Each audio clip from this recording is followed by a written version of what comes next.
की पुस्तक एक्ट्स अध्याय 15। फिर कुछ लोग यहूदिया से आए और भाइयों को शिक्षा देने लगे, यदि मूसा की विधि के अनुसार तुम्हारा खतना नहीं हुआ है तो तुम्हारा उद्धार नहीं हो सकता। पौलुस और बरनाबास उनसे सहमत नहीं थे, सो उनमें एक बड़ा विवाद उठ खड़ा हुआ। सो पौलुस, बरनाबास तथा उनके कुछ और साथियों को इस समस्या के समाधान के लिए प्रेरितों और मुखियाओं के पास यरूशलेम भेजने का निश्चय किया गया। वे कलीसिया के द्वारा भेजे जाकर फीनीके और सामरिया होते हुए सभी भाइयों को अधर्मियों के हृदय परिवर्तन का विस्तार के साथ समाचार सुनाकर उन्हें हर्षित कर रहे थे। फिर जब वे यरूशलेम पहुंचे तो कलीसिया ने, प्रेरितों ने और बुजुर्गों ने उनका स्वागत सत्कार किया, और उन्होंने उनके साथ परमेश्वर ने जो कुछ किया था वो सब कुछ उन्हें कह सुनाया। इस पर फरीसियों के दल के कुछ विश्वासी खड़े हुए और बोले, उनका खतना अवश्य किया जाना चाहिए और उन्हें आदेश दिया जाना चाहिए कि वे मूसा की व्यवस्था के विधान का पालन करें। सो इस प्रश्न पर विचार करने के लिए प्रेरित तथा बुजुर्ग लोग परस्पर एकत्र हुए। एक लंबे चौड़े वाद विवाद के बाद पतरस खड़ा हुआ और उनसे बोला, भाइयों, तुम जानते हो कि बहुत दिनों पहले तुम में से प्रभु ने एक चुनाव किया था कि मेरे द्वारा अधर्मी लोग सुसमाचार का संदेश सुनेंगे और विश्वास करेंगे। और अंतर्यामी परमेश्वर ने हमारे ही समान उन्हें भी पवित्र आत्मा का वरदान देकर उनके संबंध में अपना समर्थन दर्शाया था। विश्वास के द्वारा उनके हृदयों को पवित्र करके हमारे और उनके बीच उसने कोई भेदभाव नहीं किया। सो अब शिष्यों की गर्दन पर एक ऐसा जुआ लाद कर जिसे न हम उठा सकते हैं और न हमारे पूर्वज, तुम परमेश्वर को झमेले में क्यों डालते हो? किंतु हमारा तो यह विश्वास है कि प्रभु यीशु के अनुग्रह से जैसे हमारा उद्धार हुआ है वैसे ही हमें भरोसा है कि उनका भी उद्धार होगा। इस पर समूचा दल चुप हो गया और बरनाबास तथा पौलुस को सुनने लगा।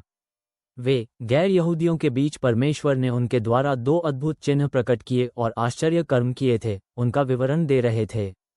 वे जब बोल चुके तो याकूब कहने लगा, हे भाइयों, मेरी सुनो।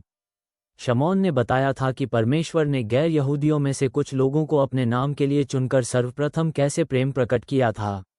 नबियों के वचन भी इसका समर्थन करते हैं, जैसा कि लिखा गया है, मैं इसके बाद आऊंगा, फिर से मैं खड़ा करूंगा दाऊद के उस घर को जो गिर चुका, फिर से संवारूंगा उसके खंडहरों को, जीर्णोद्धार करूंगा, ताकि जो बचे हैं वे गैर यहूदी सभी जो अब मेरे कहलाते हैं प्रभु की खोज करें। ये बात वही प्रभु कहता है जो युग युग से इन बातों को प्रकट करता रहा है।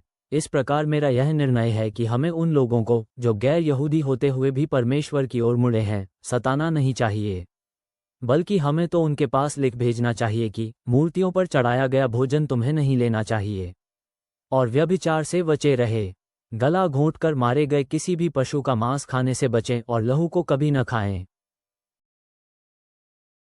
अनादिकाल से मूसा की व्यवस्था के विधान का पाठ करने वाले नगर नगर में पाए जाते रहे हैं। हर सबत के दिन मूसा की व्यवस्था के विधान का आराधनालयों में पाठ होता रहा है। फिर प्रेरितों और बुजुर्गों ने समूचे कलीसिया के साथ यह निश्चय किया कि उन्हीं में से कुछ लोगों को चुनकर पौलुस और बरनाबास के साथ अन्ताकिया भेजा जाए। सो उन्होंने बरसब्बा कहे जाने वाले यहूदा और सिलास को चुन लिया। वे भाइयों में सर्वप्रमुख थे। उन्होंने उनके हाथों ये पत्र भेजा, तुम्हारे बंधु, बुजुर्गों और प्रेरितों की ओर से अन्ताकिया, सीरिया और किलिकिया के गैर यहूदी भाइयों को नमस्कार पहुँचे।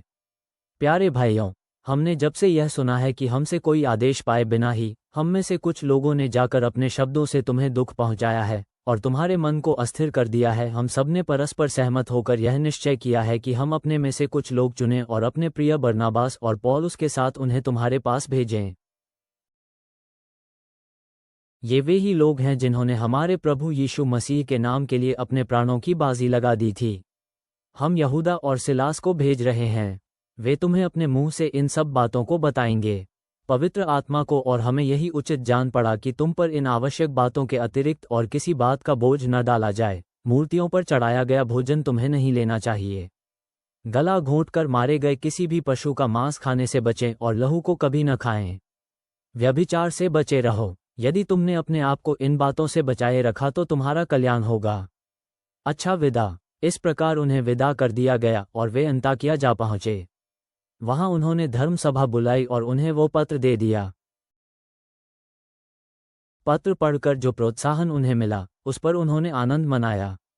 यहूदा और सिलास ने, जो स्वयं ही दोनों नबी थे, भाइयों के सामने उन्हें उत्साहित करते हुए और दृढ़ता प्रदान करते हुए एक लंबा प्रवचन किया। वहां कुछ समय बिताने के बाद भाइयों ने उन्हें शांतिपूर्वक उन्हीं के पास लौट जाने को विदा किया जिन्होंने उन्हें भेजा था। पौलुस तथा बरनाबास ने अन्ताकिया में कुछ समय बिताया। बहुत से दूसरे लोगों के साथ उन्होंने प्रभु के वचन का उपदेश देते हुए लोगों में सुसमाचार का प्रचार किया। कुछ दिनों बाद बरनाबास से पौलुस ने कहा, आओ, जिन जिन नगरों में हमने प्रभु के वचन का प्रचार किया है, वहां अपने भाइयों के पास वापस चलकर ये देखें कि वे क्या कुछ कर रहे हैं। बरनाबास चाहता था कि मरकुस कहलाने वाले यूहन्ना को भी वे अपने साथ ले चलें, किंतु पौलुस ने यही ठीक समझा कि वे उसे अपने साथ न लें जिसने पंफूलिया में उनका साथ छोड़ दिया था और प्रभु के कार्य में जिसने उनका साथ नहीं निभाया। इस पर उन दोनों में तीव्र विरोध पैदा हो गया। परिणाम ये हुआ कि वे आपस में एक दूसरे से अलग हो गए। बरनाबास मरकुस को लेकर पानी के जहाज से साइप्रस चला गया। पौलुस सिलास को चुनकर वहां से चला गया और भाइयों ने उसे प्रभु के संरक्षण में सौंप दिया। सो पौलुस सीरिया और किलिकिया की यात्रा करते हुए वहां की कलीसिया को सुदृढ़ करता रहा। प्रिय परमेश्वर, हम आपका धन्यवाद करते हैं कि प्रारंभिक कलीसिया में आपने कठिन निर्णयों के समय मार्गदर्शन और एकता प्रदान की।